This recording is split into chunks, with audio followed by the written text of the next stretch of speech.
Utah is booming, but is boom turning into bust? In this video, I'm myth busting the stats and I'm sharing the concerns that many local people have with respect to Utah's incredible growth. And the response that I hear over and over again is Utah is full. And so that begs the question, are we really full here in the state of Utah? Are we at capacity? And what are the real limits with respect to air quality and water and space? Utah's growth headlines are absolutely everywhere. It's been the fastest growing state in the nation since 2010, right there alongside other states like Idaho. And the booming population here in Utah, along with new homes that are popping up absolutely everywhere, the full ski resorts are expanding, all of the different amenities in Utah are expanding, but this still begs the question, is Utah really full? And if not, what are the challenges that we're facing here as a state that is making so many people feel like we're full? So in this video specifically, I'm going to call out the main talking points with respect to the challenges that Utah faces that solicit the response, Utah is full. So we're going to share population forecasts. We're also going to talk about air quality and water conservation and the real root of the problem when it comes to these challenges that Utah faces. And so with that said, let's dive into the 5 biggest challenges that Utah faces as it continues to grow.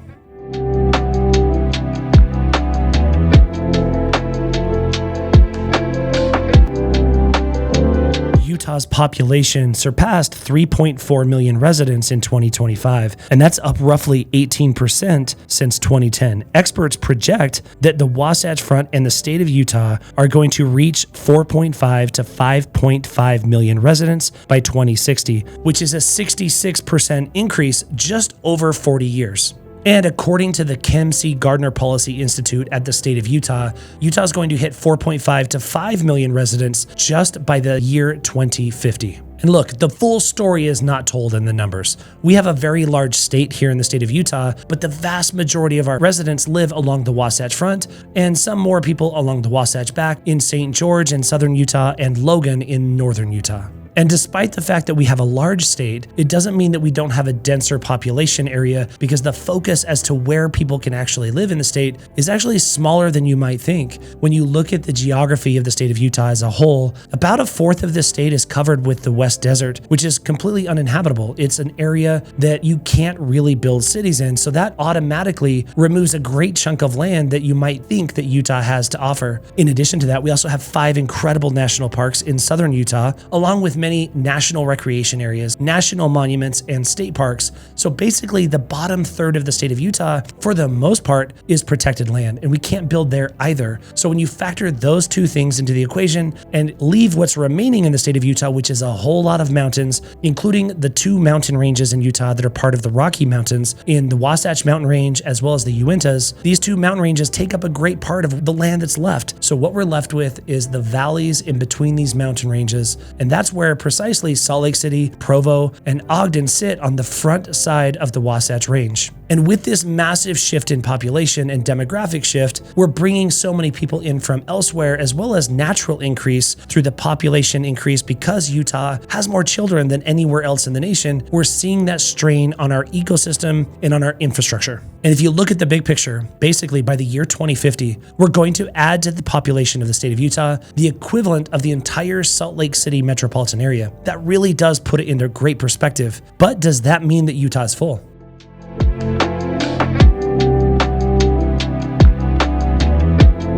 Utah has experienced drought in 22 of the last 25 years, and reservoirs here in the state of Utah are near about 76% capacity, which is actually pretty good, but not good enough. Southern basins like the Virgin River are at about a 31 to 35% fill rate, which is well below normal. And 2 lakes specifically, reservoir and lake actually, is Lake Powell and the Great Salt Lake, are in really rough shape in terms of they need a lot more water to really be full. Although we're doing a great job with conservation efforts, although we've added millions and millions of acre feet of water, we still have a long ways to go to preserve the sacred resource that is water in the state of Utah. And while the Colorado River does supply about 30 to 35% of the state's water to the state of Utah, that only impacts really the bottom portion of the state, the southern portion of Utah. It doesn't impact the majority of the people who live here in the state of Utah, because we get our drinking water from the snow and the runoff from the Wasatch Mountains. And one story that I really like to share is when I was 8 years old, which I'm 46 years old now, so that was about 38 years ago, my grandfather took me to go check out some really massive pumps to bring into the Great Salt Lake because the Great Salt Lake was flooding. And because of that flooding, they brought in these pumps to pump that water out into the West Desert so that we could really manage the lake levels, which were too high. And just in my short lifetime, we've gone from that to the opposite, being the Great Salt Lake at critically low levels. So why is that important for you? If you choose to live in the state of Utah, the Great Salt Lake is a crucial component to our ecosystem here. It not only affects how we live on a daily and a yearly basis, it affects us day to day as well. If that lake bed does dry up, then the particulate matter that's dried up in that lake bed will become airborne, and there's arsenic and other things in there that are really harmful. In essence, if that lake dried up, the Wasatch Front and the majority of the people that live here would not be able to do so. This place would be quite uninhabitable.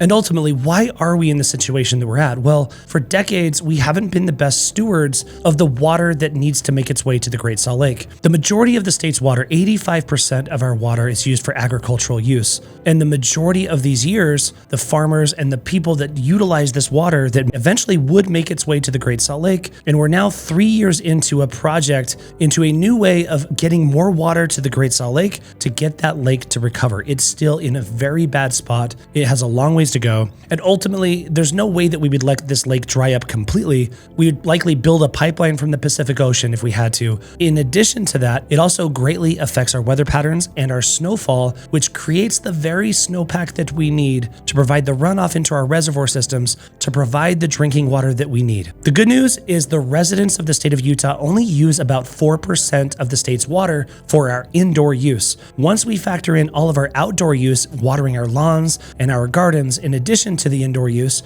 the residents of Utah use approximately 7% of the state's water. And this is according to the Utah Rivers Council. And so while cities and municipalities can conserve, there's a much bigger player in the role of how do we really conserve this water. With the majority of our water going to be used for agricultural purposes, and the majority of our agricultural use goes to watering the water-thirsty crop known as alfalfa, which becomes feed for livestock, this is the one thing in the state of Utah that uses the most water. And there are some really cool innovative systems to transform how we water these farms so that we water them from below using drip systems, and therefore we save the vast majority of that water that is lost due to evaporation and waste. So yes, we have to conserve, but we also have to institute new technologies and new ways of watering our crops and watering the things that we need here so that we can be better stewards of the water that we already have and get more for the future growth.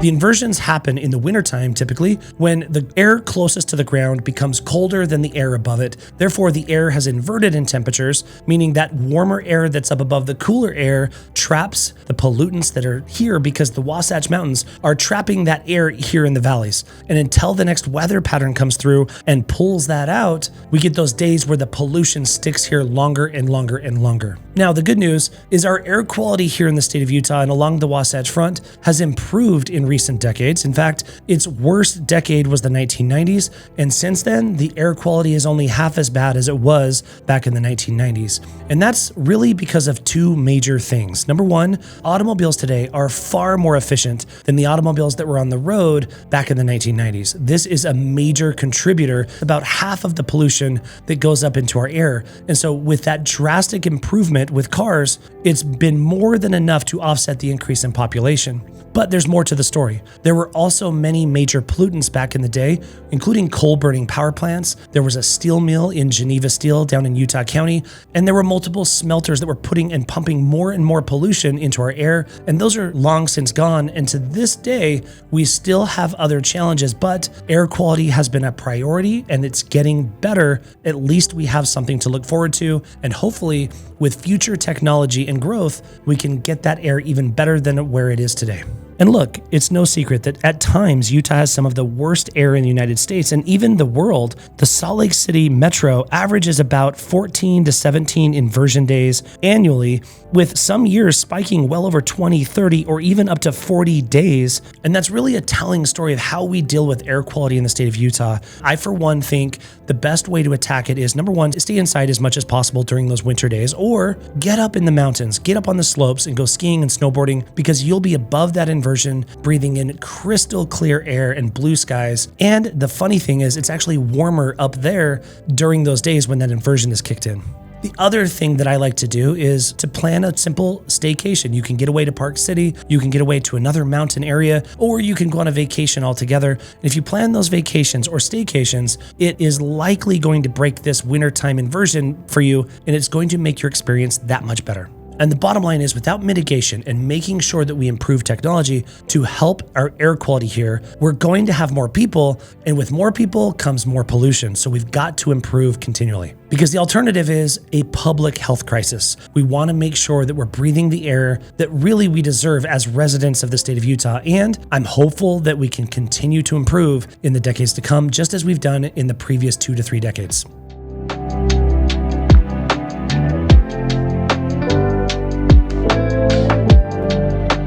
Okay, challenge number 3 is transportation and congestion. Some people in the state of Utah are constantly complaining that our traffic is absolutely horrific and that it's quickly becoming LA. In other words, we're just like Southern California. The truth is, just 2 weeks ago, a recent report with data that backs it up shows that Salt Lake City ranks in the top 5 cities in the country for traffic. So in all honesty, yes, we are growing. We have more and more people and congestion on the roads, especially during the summertime, like right now, where so much infrastructure development and construction is underway, which really impacts our traffic and makes it that much worse. Luckily, a lot of those projects are going to be finished up this fall and into the winter, but there are still challenges in Weber County, Davis County, and especially in Utah County, where they're seeing a ton of growth on that northern side, where they're connecting that new freeway and infrastructure through Saratoga Springs and Lehigh. But the bottom line is this: Utah does a phenomenal job in planning out the infrastructure better today than in decades past. And it's funny, I talk to so many people that come from other states, and they're blown away and impressed with how quickly we get our projects done here. The Utah Department of Transportation, which is known as UDOT, forecasts that daily commute on I-15, which is our main corridor, could triple if left unchecked. They plan expansion, but some push for stronger transit investments as well. Utah's transportation budget has nearly doubled just since 2020. That is absolutely amazing that we're spending that much money on improving our infrastructure and our transportation. The bottom line is, commuter frustration impacts you and your lifestyle and the workforce. It also affects our productivity and, most importantly, our way of life and our lifestyle.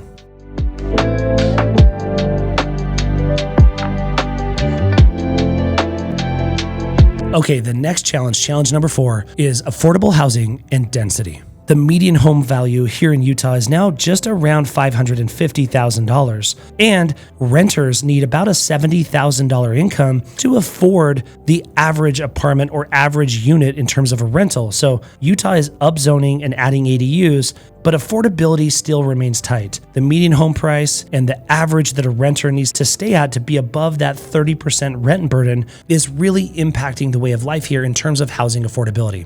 I believe that the greatest threat to the state of Utah's future is housing affordability. Because ultimately, if my children and grandchildren and future generations are not able to make Utah their home as I have, then we break that fabric of our society and that connection that we have to this great state.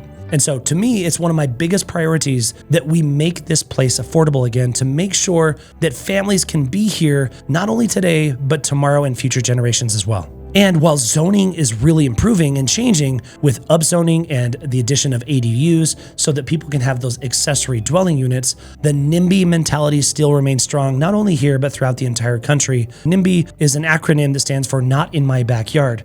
And really what that means is nobody really wants in their neighborhood, in their city, higher density housing. But ultimately the days have passed where we had single family homes on quarter acre lots with as expensive as land has become. It's just not feasible. We do do need to provide more affordable housing, and the best way to accomplish that is to build upward, not outward.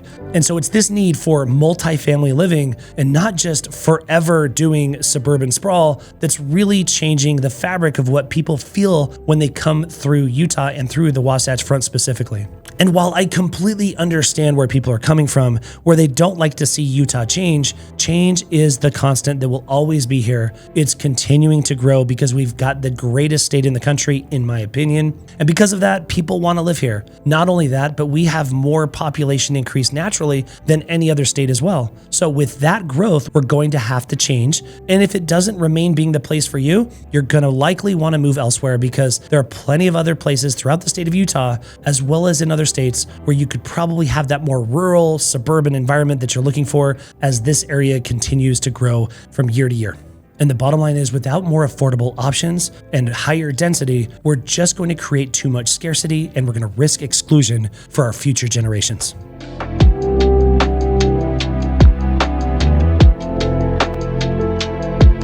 Okay, next up, let's talk challenge number 5, and that's infrastructure. Infrastructure is all-encompassing. It encompasses so many different facets of what makes Utah a great place to live. From sewer lines to schools to infrastructure throughout the state, it is strained as we continually grow year over year. Old systems built in the early 1900s or the mid 1900s, regional planning can't happen city by city.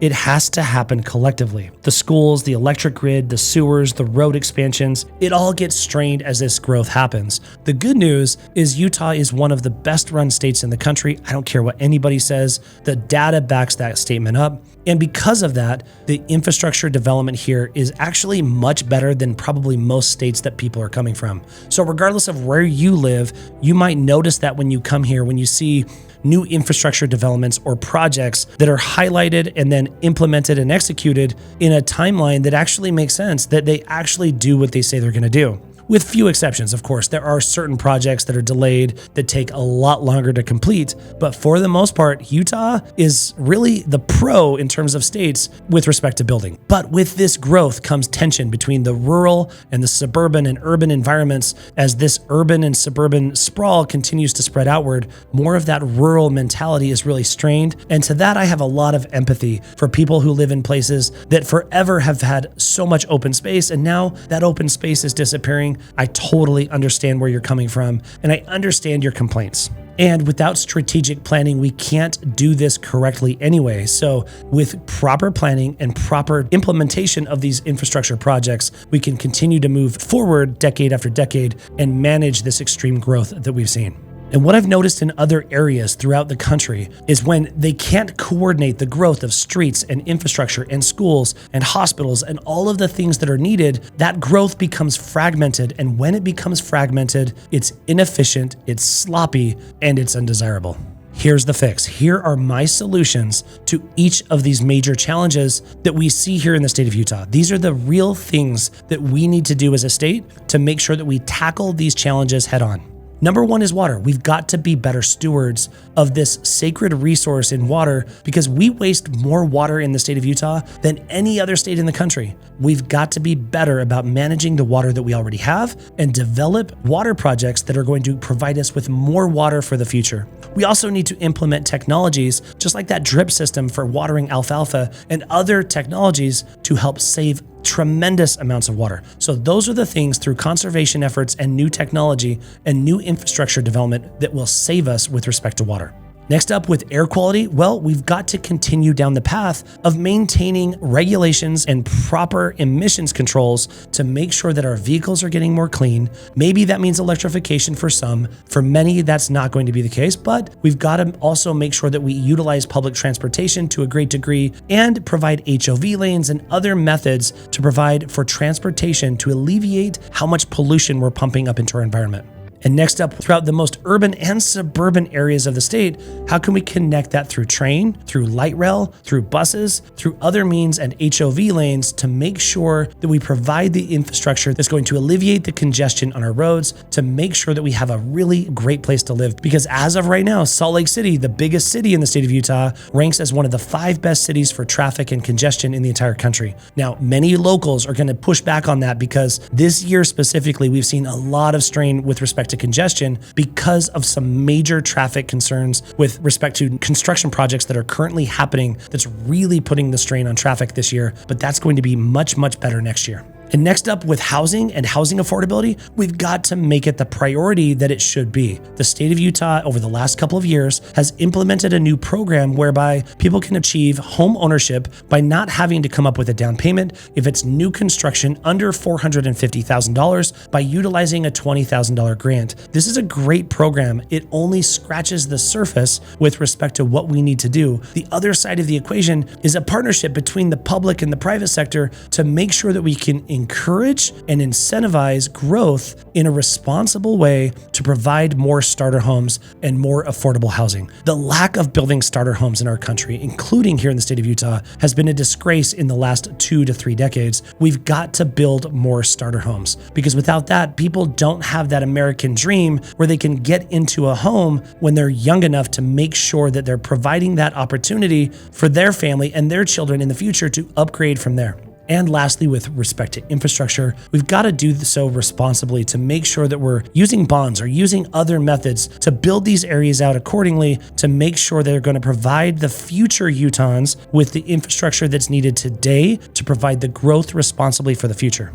And so ultimately, look guys, Utah's not full, but we are at a tipping point. A lot of local people feel like Utah's full just because we've seen so much incredible growth here. The growth is here to stay, but how well we manage it will of course define our future. And look, if we haven't met yet, my name is Scott Steele, and I absolutely love helping people make the move to and within the state of Utah. And so if that's you, I would love it if you would get in touch with me. You can find my contact information down in the description below. You can also book a video call with me in that link that you'll find on the pinned comment on this and every video. And if this is the type of content that's helpful for you, I would appreciate it if you just take a moment and hit that subscribe button. It means the world to me. It helps me get in front of more people just like you. And if you're looking to learn more about life in Utah, check out this playlist next. And until the next video, thanks.